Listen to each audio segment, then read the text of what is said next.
ফফাপুর নামের একটা গ্রাম ছিল, যেটা উত্তরাখণ্ডে ছিল। সেই গ্রামেই প্রেমনাথ খেতি করত, আর তার ছেলে প্রবীণ ম্যাগি বিক্রি করত।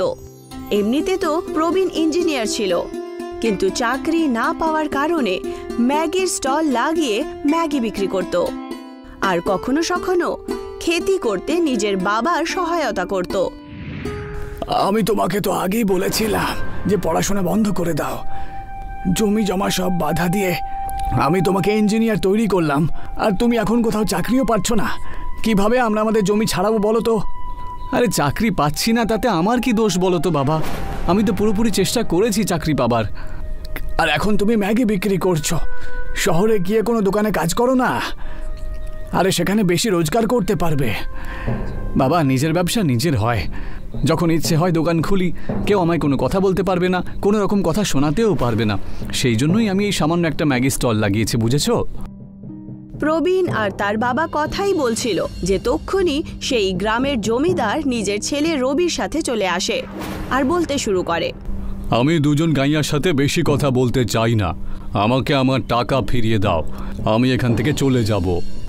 আসলে ব্যাপারটা হলো জমিদার বাবু, টাকা জোগাড় করতে পারিনি এখনো। আমরা পুরো চেষ্টা করব টাকা জোগাড় করার।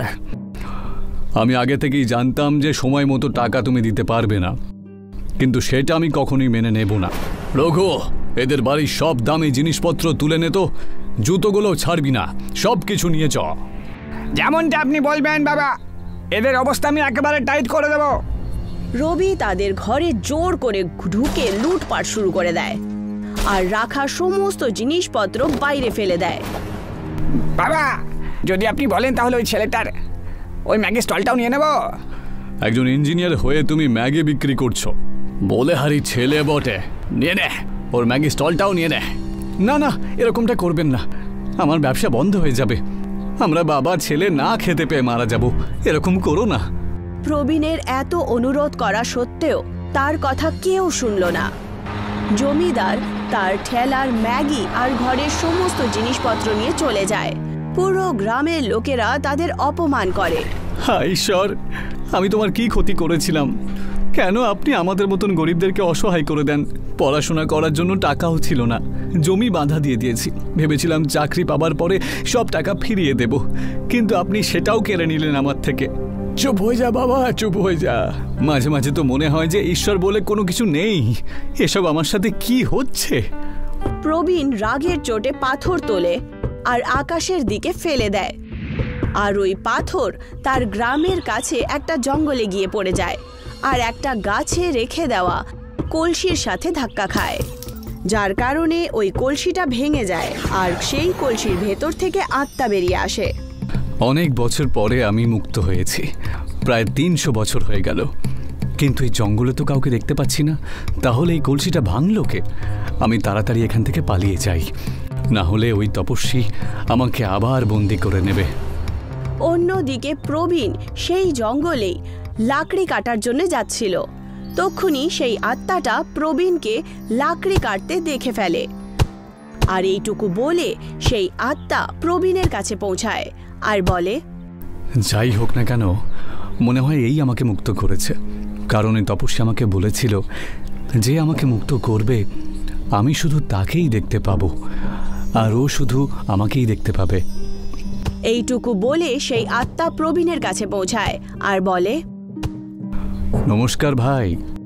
সেই আত্মার আওয়াজ শুনে প্রবীণ প্রচন্ড ভয় পায় আর মাটিতে পড়ে যায়। কে আপনি? আর হাওয়ায় কি করে উঠছেন? বাপরে, আমার কাছ থেকে কি চান? আরে তুমি ভয় পেও না, তুমি আমাকে মুক্ত করেছো, আমি তোমার কোনো ক্ষতি করব না। আমি তোমাকে কখন মুক্ত করলাম? কি সব বলছো? এই জঙ্গলে আমি গত 300 বছর ধরে বন্দি রয়েছি।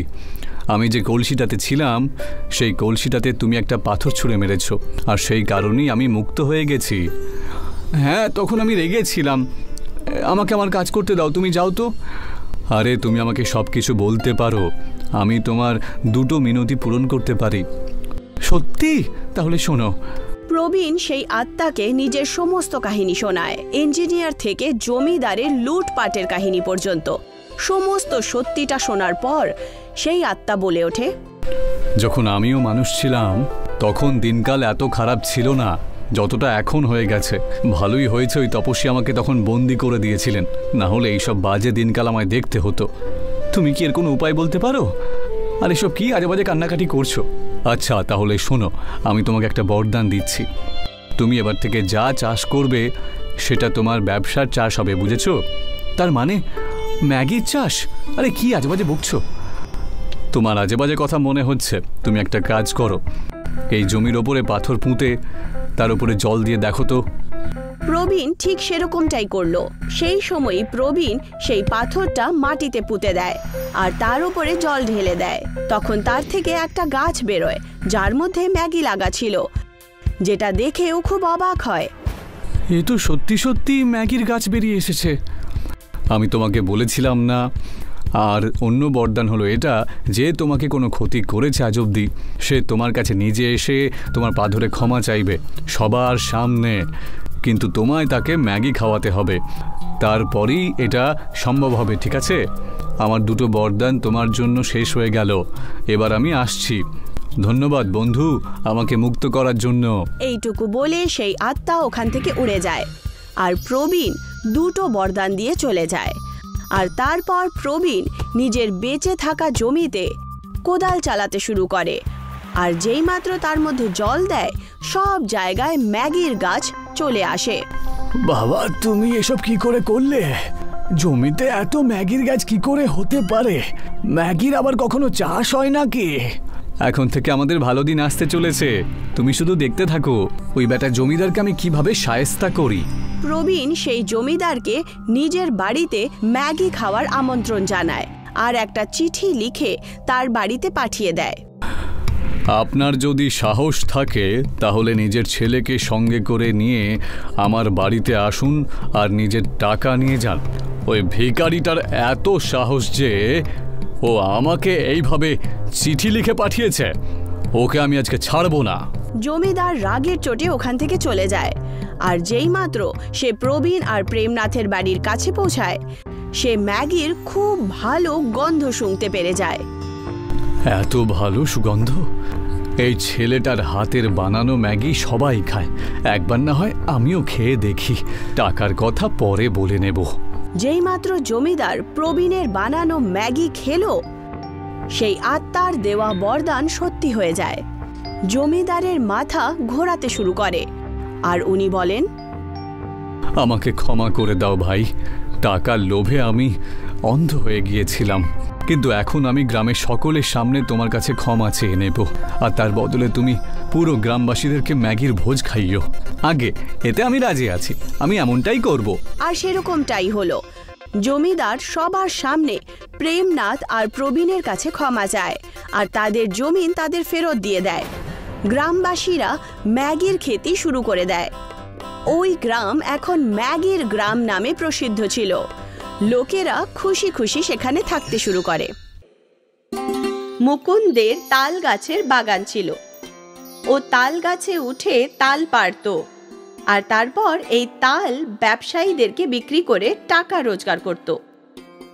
আরে ভাই, এবার তুমি বেশি তাল দেওয়ার ব্যবস্থা করো, বাজারে তালের চাহিদা বেড়ে গেছে। ঠিক আছে স্যার, কাল থেকে বেশি তাল দেওয়ার চেষ্টা করব আমি। ঠিক আছে। মুকুন্দ আর ময়ূরীর একটা মেয়ে ছিল, মিনা। মিনা, কোথায় তুই? এক্ষুনি তো এখানেই ছিল, মনে হয় বান্ধবীদের সাথে খেলতে গেছে। কিন্তু তোমার ওকে দিয়ে কি দরকার? আরে ও তাল খেতে চেয়েছিল, তাই দেখ ওর জন্য কিছু টাটকা তাল পেড়ে নিয়ে এসেছি। তক্ষুনি মিনা, আরে বাহ, তাল! এই সবগুলো আমি খাবো। হ্যাঁ, তোর জন্যই এনেছি, আস্তে আস্তে খা। গ্রীষ্মকাল হোক বা বর্ষা, মুকুন্দ সব ঋতুতে তাল গাছে উঠত। একদিনের কথা, টানা 2 দিন ধরে বৃষ্টি থামছিলই না। ভগবান করুক এর বৃষ্টি তাড়াতাড়ি বন্ধ হয়ে যাক। আজকে গাছে সাবধানে ওঠো, সব ডাল ভেজা থাকবে। হ্যাঁ, সাবধানেই চড়বো। আমি কি নতুন নাকি? আমি জানি তুমি সব জানো, তাও খেয়াল রেখো। হ্যাঁ আমার সোনা বউ, তুমি চিন্তা করো না, আমি যাব আর আসব। ঠিক আছে। মুকুন্দ তাল গাছে উঠতে শুরু করলো আর এক এক করে সাবধানে তাল পাড়তে শুরু করলো। কিছু সময় কেটে গেল, তারপর হঠাৎ মিনা ওখানে পৌঁছলো। বাবা! মিনার আওয়াজ শুনে মুকুন্দের ধ্যান সরে গেল আর ও পা পিছলে সোজা মাটিতে পড়ে গেল। বাবা! মিনা সঙ্গে সঙ্গে কিছু গ্রামবাসীকে ডাকলো। সবাই দৌড়ে এলো। কাকা, বাবা পড়ে গেছে। গ্রামবাসীরা দৌড়ে ওখানে পৌঁছলো। মুকুন্দের অপারেশন করা হলো, কিন্তু এবারও আর নিজের পায়ে কোনোদিন দাঁড়াতে পারবে না। এবার কি হবে? এবার আমাদের সংসার কিভাবে চলবে? তুমি চিন্তা করো না, কিছু না কিছু নিশ্চয়ই হবে। ভগবান আমাদেরকে দুঃখ দিয়েছে, তখন উনিই রাস্তা দেখাবেন। কিন্তু কিভাবে? আমি পঙ্গু হয়ে গেছি, এর থেকে তো মৃত্যু হলেই ভালো হতো। এরকম বলো না, তুমি আমাদের জীবন। ময়ূরী আর মুকুন্দ চিন্তায় ছিল যে ওদের জীবন এরপর কি করে চলবে। কিছুদিন পর মুকুন্দকে বাড়ি আনা হলো। ময়ূরী আর মুকুন্দের জমানো সব টাকা ওর চিকিৎসায় শেষ হয়ে গেছিল। আমি কোথাও কাজ খুঁজবো। তুমি বাইরের কাজ আর ঘরের কাজ একা কি করে সামলাবে? আমি কিছু না কিছু করে নেব। কিছু তো এমন কাজ হবে যেটা আমি এই অবস্থাতেও করতে পারবো। না না, তুমি বিশ্রাম নাও। না ময়ূরী, আমি এইরকম ভাবে তোমার উপর বোঝা হতে পারবো না। কিন্তু এরকম অবস্থায় তুমি কি বা করতে পারবে? কিছু তো একটা করতেই হবে। পরের দিন থেকে ময়ূরী কাজ খুঁজতে শুরু করে দিল। ও অনেক দোকান আর কারখানায় গেল, কিন্তু ও কোথাও কোনো কাজ পেল না। আমি কোনো কাজ তো পাচ্ছি না, ভাবছি কোনো ব্যবসাই শুরু করে দিই। কি রকম ব্যবসা? আমি কি তোমাকে কোনোভাবে সাহায্য করতে পারি? আজকে বাজারে পকোড়ার দোকান দেখেছিলাম, অনেক ভিড় ছিল। আমিও তো ভালো পকোড়া বানাতে পারি, তো আমি যদি পকোড়া বিক্রি করি? করতে তো পারো, কিন্তু সবাইকার ওর দোকানের পাকোড়া খুবই পছন্দ, তাই তোমাকে নতুন কিছু করে পাকোড়া বানাতে হবে। নতুন কিরকম? যেমন চাইনিজ পাকোড়া হয়, যেটা বাচ্চারা খুব পছন্দ করে, ওরকম কিছু একটা। এরকম কিছু। মিনা, তুই বল, তোর আর কি খেতে ভালো লাগে? আমার তো ম্যাগি ভালো লাগে। ম্যাগি পকোড়া কেমন হবে? ম্যাগির পাকোড়া ওরকমটা হয় নাকি? হ্যাঁ, তাও আবার খুব মুচমুচে। যা মিনা, দৌড়ে এক প্যাকেট ম্যাগি নিয়ে আয়। মিনা ম্যাগি কিনতে চলে গেল, আর কিছুক্ষণ পর দুটো ম্যাগির প্যাকেট নিয়ে এলো। ময়ূরী ম্যাগি সেদ্ধ করলো, শুকিয়ে কিছু মশলা মিশিয়ে রেখে কড়াইতে ম্যাগি পকোড়া ভাজতে শুরু করে দিল। মিনা এক দৃষ্টিতে ওর মায়ের হাত দেখছিল। যখনই ম্যাগির পকোড়া ভেজে বাইরে এলো, মিনা ছট করে একটা পকোড়া তুলে খেতে শুরু করে দিল। আরে আরে, গরম, খুব সুস্বাদু হয়েছে মা, বাহ। মিনা একটা ম্যাগি পকোড়া নিজের বাবাকেও দিল। এটা তো সত্যিই খুব সুস্বাদু। হ্যাঁ, আমি বলেছিলাম না যে এটা খুব সুস্বাদু হয়। এই ম্যাগি পকোড়া কি বাজারে বিক্রি হবে? হ্যাঁ হ্যাঁ, নিশ্চয়ই, এটা তো আগুন লাগিয়ে দেবে। ময়ূরী এটা শুনে খুশি ছিল। কিছুদিন পর ময়ূরী আর মুকুন্দ মিলে বাজারে ম্যাগি পকোড়ার স্টল বসালো। এটা কি আন্টি? ম্যাগি পকোড়া। ম্যাগির পকোড়া? হ্যাঁ। এক প্লেট দাও আমাকে। হ্যাঁ হ্যাঁ, নিশ্চয়ই, নাও। ময়ূরী ওই মেয়েটাকে ম্যাগি পকোড়া দিল। বাহ, খুব সুস্বাদু খেতে, আজ অব্দি এরকম পকোড়া কোথাও খাইনি। ওই মেয়েটাকে দেখে আরো অনেক লোক ময়ূরীর ম্যাগি পকোড়া খেতে এলো। কাকিমা, এটা তো হেভি। মুকুন্দ ম্যাগি পকোড়া ভাজতে ময়ূরীকে সাহায্য করছিল। ও পঙ্গু ছিল। প্রথম দিন ময়ূরী আর মুকুন্দের ভালো রোজগার হয়েছিল। ওরা খুশি মনে বাড়ি ফিরে এলো। ভাবতে পারিনি যে আমাদের এত ভালো রোজগার হবে। এই দুঃখের সময় এটাই একটা সুখের বিষয়। বাবা, তুমি চিন্তা করো না, আমাদের সব দুঃখ কেটে যাবে, তুমিও ঠিক হয়ে যাবে। পুরো পরিবার আশার আলোর প্রভাব পড়ছিল। সবাই একসাথে খেটে চেষ্টা করতে লাগলো। ওদের ম্যাগি পকোড়ার ব্যবসা এগোচ্ছিল, গ্রাহকদেরও ভিড় হতে শুরু হলো, আর আশাপাশি ওদের রোজগারও বেড়ে গেল। ম্যাগি পকোড়া তাড়াতাড়ি বিখ্যাত হয়ে গেল।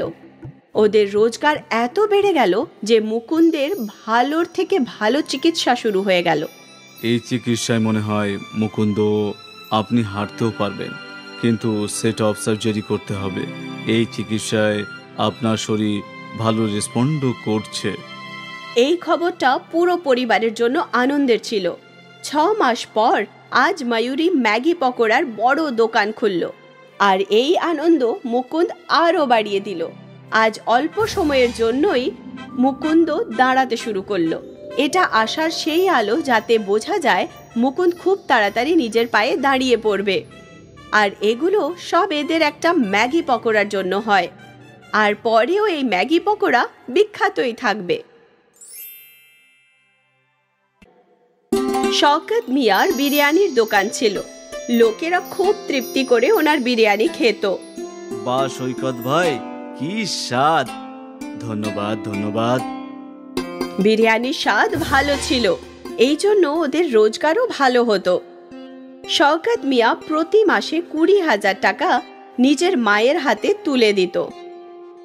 বাবা, এখন যখন তোর রোজগারও ভালো হচ্ছে, আমি ভাবছিলাম যে তোর বিয়েই দিয়ে দিই। আর কতদিন অবধি আমি একা ঘরের আর পরিবারের ব্যবসা সামলাবো বল? তোর বিয়ের পর নদীমেরও বিয়ে করাতে হবে না? আরে মা, আমি তো এখনো বাচ্চা, তুমি প্রথমে দাদার বিয়ে দাও। ঠিক আছে ঠিক আছে মা, তোমার যে মেয়েকে পছন্দ আমি তাতেই রাজি।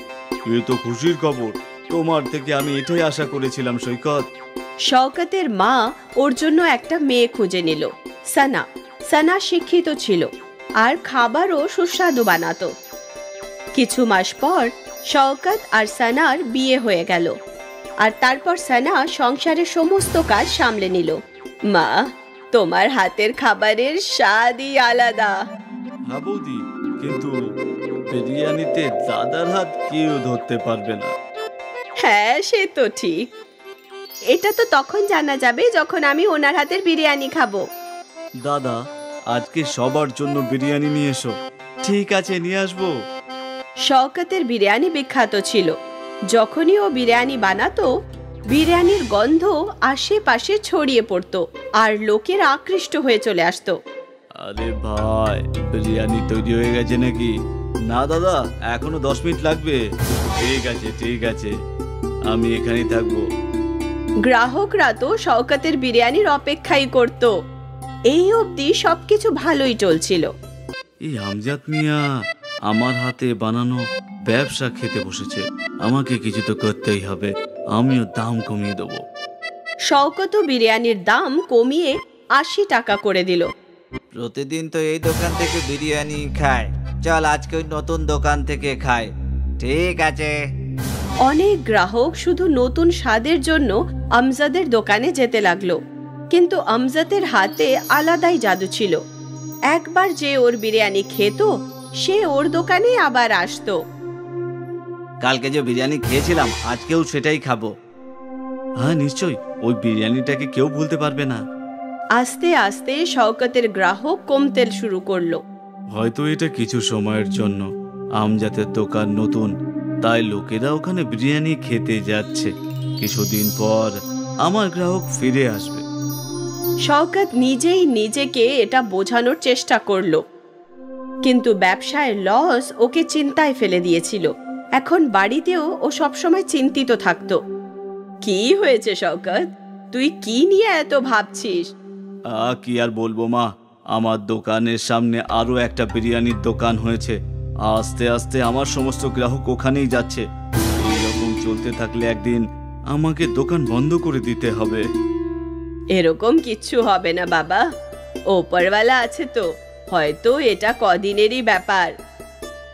আমিও এটাই আশা করছি মা। শওকত চিন্তায় ছিল, আর এই কথাটায় পুরো পরিবারের খারাপ লাগছিল। ওই রাতে সানা শওকতের পুরো ব্যাপারটা জানলো। যদি দামের জন্যই গ্রাহক অন্য দোকানে যাচ্ছে, তাহলে আমরা যদি দাম কম করে দেখি। আমরা কি করে দাম কমাবো সানা? বিরিয়ানি 1 প্লেট বানাতেই 50 টাকা লাগে, আর আমি 80 টাকায় বিক্রি করছি, মানে শুধু 30 টাকার লাভ। যদি এটাও কমিয়ে দিই তাহলে সংসার খরচ কিভাবে চালাবো? তাহলে কি আমরা বিরিয়ানি বানানোর জিনিসপত্র সস্তায় কিনতে পারি না? বিরিয়ানিতে সব থেকে দামি হলো চাল, সম্ভবত বাসমতি চাল কিভাবে সস্তায় পাবো? এবার আমি বাসমতি চালকে প্লেন চালের সঙ্গে বদলাতে তো পারবো না। আমরা যদি বাসমতি চালের জায়গায় অন্য কোনো জিনিস ব্যবহার করি তখন? তার মানে? মানে ম্যাগি। ম্যাগির অনেক ধরনের সুস্বাদু জিনিস হয়। যদি আমরা ম্যাগির বিরিয়ানি বানাই তাহলে আমাদের খরচাও কম হবে। ম্যাগি বিরিয়ানি? এটা তো প্রথমবার শুনলাম। এখনকার যুগে আলাদা জিনিসই বিক্রি হয়, একবার চেষ্টা করেই দেখা যাক না? ঠিক আছে, আর এমনি তো কিছু তো হচ্ছে না, তাহলে ওটাই করা যাক। পরের দিন শওকত প্রতিদিনের মতো বিরিয়ানি বানালো, আর এইবার ও বাসমতি চালের বদলে ম্যাগি দিল। ম্যাগির বিরিয়ানি তাড়াতাড়ি তৈরি হয়ে গেল, আর ওর খরচও কম ছিল। এই জন্য শওকত ও দাম 50 টাকা করে দিল। বাইরে বড় বোর্ড লাগিয়ে দিল, ম্যাগি বিরিয়ানি 50 টাকা। এই ম্যাগি বিরিয়ানিটা আবার কি? ম্যাগি জানি আর বিরিয়ানিও জানি, কিন্তু ম্যাগি বিরিয়ানি আজ অব্দি তো খাইনি। চল আজকে ওটাই খাই। হ্যাঁ হ্যাঁ। ম্যাগি বিরিয়ানির নাম পড়ে অনেক গ্রাহক ওর বিরিয়ানি খেতে পৌঁছলো। বাহ বাহ, খুব সুস্বাদু। এইরকম ম্যাগি বিরিয়ানি আমি কোনোদিনও খাইনি। তার কারণ একটাই যে এটা ম্যাগি নয়, ম্যাগি বিরিয়ানি। বাহ ভাই, এইরকম স্বাদ কোথাও পাইনি। ধন্যবাদ ধন্যবাদ। লোকেরা শওকতের বিরিয়ানি খুব পছন্দ করছিল। ওই দিন শওকতের দোকানে গ্রাহকদের ভিড় লেগে থাকলো। ভাই, ম্যাগির বিরিয়ানি তো চালের বিরিয়ানির থেকেও বেশি সুস্বাদু। আজ থেকে আমরা প্রতিদিন ম্যাগি বিরিয়ানি খাবো। শওকত খুশি মনে বাড়ি ফিরলো ও ওই খুশির খবর নিজের স্ত্রীকে বলল, আর ও খুশি হয়ে গেল।